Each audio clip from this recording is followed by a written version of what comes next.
Welcome to the Workology Podcast, a podcast for the disruptive workplace leader. Join host Jessica Miller-Merrill, founder of Workology.com, as she sits down and gets to the bottom of trends, tools, and case studies for the business leader, HR, and recruiting professional who is tired of the status quo.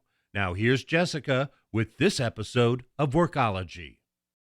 This podcast series on the Workology Podcast is focused on the roles and responsibilities of the Chief Human Resources Officer, also called the CHRO or the Chief People Officer or the VP of Talent. That is a whole mouthful with a lot of different names and words and titles. Can you say that 5 times fast? The CHRO is an executive or C-level role that deals with managing human resources as well as organizational development and implementing policies of change to improve the overall efficiency of the company. The CHRO podcast series on Workology is powered by Daily Pay and Ginger.com. The Workology podcast is sponsored by Upskill HR and Ace the HR exam. One of the reasons I really wanted to do this series is there's a lot of mystery around that CHRO role. And throughout this podcast series, focused just solely on the CHRO, we have asked each guest about how HR is structured within their organization, what the team size is for the HR team, and who the CHRO reports to, as well as who reports to them.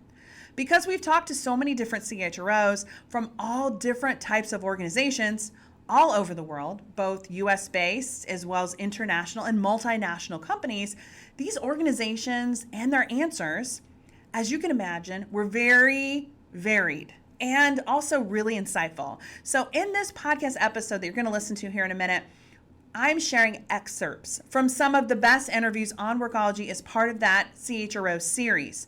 You're going to be hearing from CHROs and chief people officers on how and where HR sits in their organization, what the structure is like, and then we're talking to organizations from large to small. So you're going to get everything in between as well as some multinational organizations. Listen in. Our first excerpt comes from Jenna Saponaro. She's the Chief of Staff at Postali LLC. You are doing a lot of different kinds of things. So let's talk a little bit about that and how your role as the CHRO works within that smaller company. You mentioned you are on the executive team, but talk us through your job and Sure. Maybe more about what you're working on.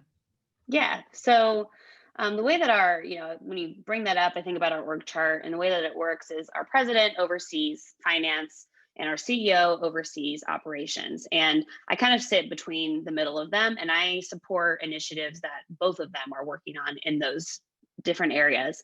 But then I, as a department of one, oversee the HR department as well as our internal marketing departments. So that's related to some background that I have coming into Postali and a role I've picked up this year. But I am, constantly I'm wearing multiple hats every single day, depending on what is needed. But my primary role, the thing that I'm making sure that I'm taking care of every day, is our team, their needs from a benefits perspective and our talent needs. So if we're hiring and always looking for the best people to add to our team, that's my number one goal each day. And then I'm helping organize our internal marketing efforts. And then whatever Jim needs from an operations perspective, supporting him there on organizational changes and improvements. And then John on some of the larger initiatives, and kind of acting as a liaison between our accounts consultant that we use and our benefits administrators. So kind of jump in between a lot of different things on a daily basis. Our next excerpt from our CHRO series comes from Gealita Greenhill. She's the Chief People Officer at Hoffman Company.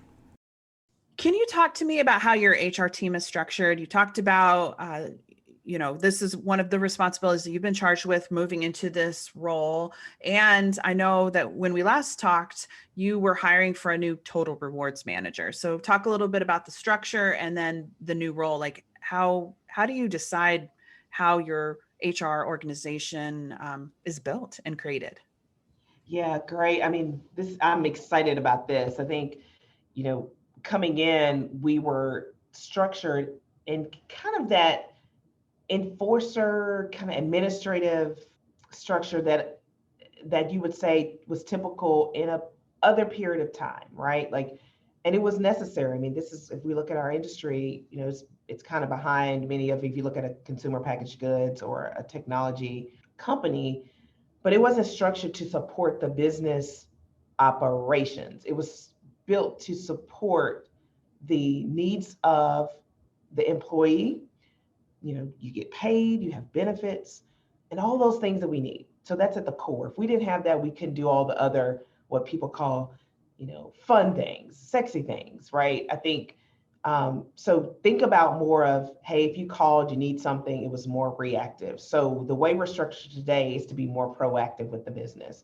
So today we have an operations team that leads, that supports our dealership locations, any of our strategic business units, in how they attract and retain talent, right? Ultimately, they will be focused on how we groom talent up through the organization as well. But for today, they're focused on the needs of that population. Then we have the talent management and development group that really is charged with building the capabilities of our current team employees and our future, the ones who come on. How do we advance them through the organization so they build our talent pipeline? And that requires some learning, building some learning, but then also outsourcing that capability so we can get through it faster. We also have kind of our total reward space where we're looking at compensation, benefits, engagement, different ways to incentivize as well as reward the effort that our employees are making, and that they participate in the same type of profit and success that the company has. And so that's the structure. And when I spoke to you, I was looking for a total rewards leader to provide some grounding and foundation for our team as we go on that journey. And I'm happy to report that they will be starting in May. So I'm thrilled about this person joining our team, has wonderful experience. And the key thing I was looking for in this candidate was really a desire to lead and develop. So there's a skill set that we are not strong in, and we have people who are dying to have more challenge and to build on their skill set. So it was important for me not just to choose a practitioner that is strong in total rewards and comp and ben, but one who wants to take us to the next level, but also bring a team along to do that. And so we can build that capability and strengthen our team. And so I'm thrilled to have them join us in May. It was a long search just because it's such a key role for us in our, we talked about, we're rolling out another human capital management system. And so they'll be extremely involved in that as well, which is a large undertaking, no matter the size of your company. So that's how we're structured. It's structured on ensuring that we meet the needs of the business today, but then also we're preparing it for the future. So we have more evolution to be made, but that's the first phase of that evolution. And I'm thrilled to get into it. It's a year delayed because of the pandemic. So it's a pent up energy from me and the team to get us there. Let's take a reset. My name is Jessica Miller Merrill, and you are listening to the Workology Podcast, which is sponsored by Upskill HR and ACE the HR exam. We're sharing some of the best responses from our podcast guests in our CHRO series about how their HR team and organization is structured. The CHRO podcast series on Workology is powered by Daily Pay and Ginger.com. Every employee has different mental health needs, from preventive behavioral health coaching to therapy and psychiatry. Ginger offers effective, convenient mental health care for any level of need, all from a smartphone. Learn more, visit Ginger.com. Our next interview excerpt is with Adriana Bocal. She's the Chief People Officer at Pega. I wanted to talk more about your global HR team because you have employees in many different countries, and talk to me about how your HR team is structured. Sure. Yeah. So one of the things before I even talk about the structure, just as good information to have, is that we do all our recruitment in-house. So a lot of the people that we have are in recruitment. We call here talent attraction. So for the 6,000 employees that we have about 150 people in the people function. And from that group, about half of that is involving in our talent attraction, either through being recruiters themselves or recruiting coordinators that support their recruitment. We hire about 1,000 to 1,400 people every year. And that is mainly the group that supports that. So I have a specific group. So I'll talk about a little bit about my direct reports, because that helps understand the structure. So I have Pega is divided into two main functions. One I would call the go-to-market business, which is our sales, our technical solution consultants, our marketing, our business operations. So this is about half, about 3,000 employees. The other half is what we call the technology and the corporate functions. So I build that structure, my structure around that business structure. So I have two heads of what we call here talent advisory, which I think outside is usually called HR business partners. So I have one that supports the go-to-market, one that supports technology and corporate functions. And I did the same for my talent attraction. So I have one leader that supports the go-to-market in recruitment, and one leader that supports the team in the technology and the corporate function. So these are 4 leaders. They all report to me, and they have global organizations under them, mostly by region. So they have groups that are in Europe, and a team that are in APJ, and of course a team in India. So, but this is by within those functions. I also have what traditionally is called Center of Excellence, or COEs. So I have one leader that supports us on the I&D, and we call here on purpose inclusion and diversity rather than diversity and inclusion, because we truly believe inclusion comes first. And then I have somebody who is supporting our talent programs. And under talent programs, I include talent management, what we call here talent branding, or employer branding. I also have there our onboarding efforts. We also have the talent recognition or talent experience. So that's part of what we call talent programs. And of course, the leadership development and learning is part of that. And then I have one more group that is supports what we call here people services, which is the traditional HR operations. And that whole group of people services includes comp and ben, includes the people operations, includes people analytics. And we also just recently opened for the first time and started a people relations function as well, which is led by the people service leader. And I do have a chief of staff. She does a lot of the organizational design work with me, and organizational effectiveness and survey. And I would not be able to do as much as I do without her. So that is my group and my team. And under them, their organizations is often through mostly in the COEs, they are global roles.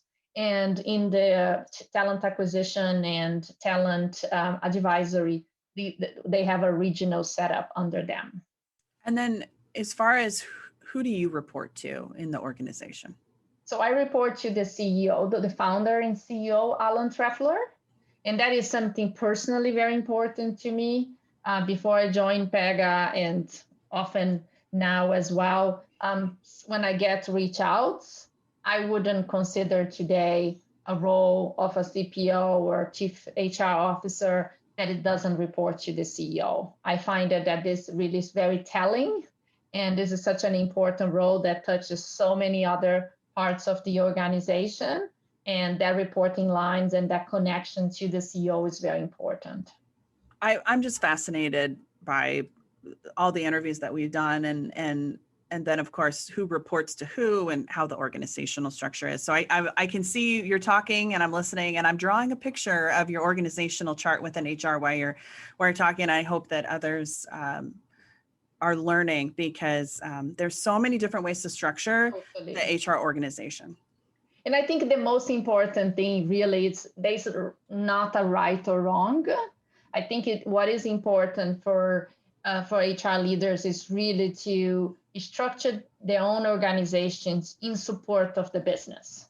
And depending on what the business strategy is or the business setup, that is how your organization needs to be mirrored, rather than trying to do something that is the traditional HR, because at the end of the day will not work for the company.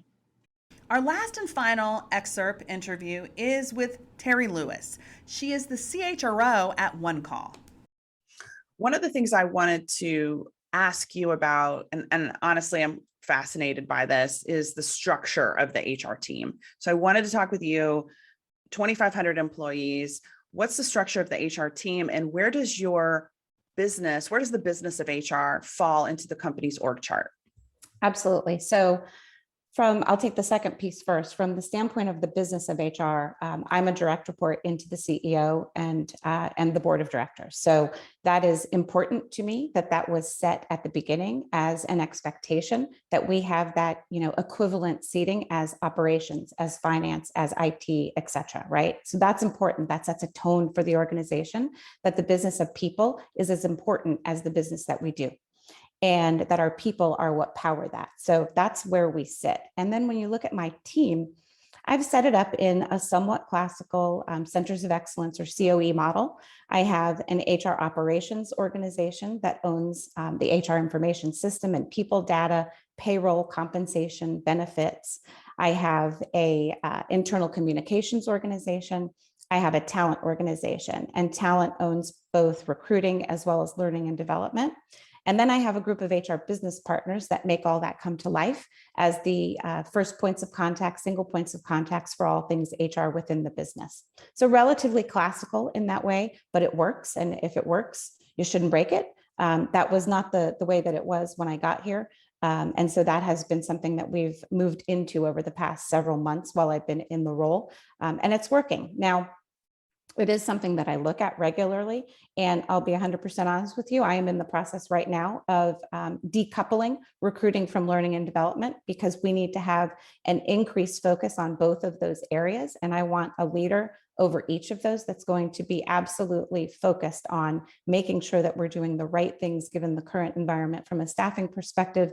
And as we continue down our career path journey for our employees, even more focused on a lot of the things that we need to do there to continue to improve the career journey for our colleagues.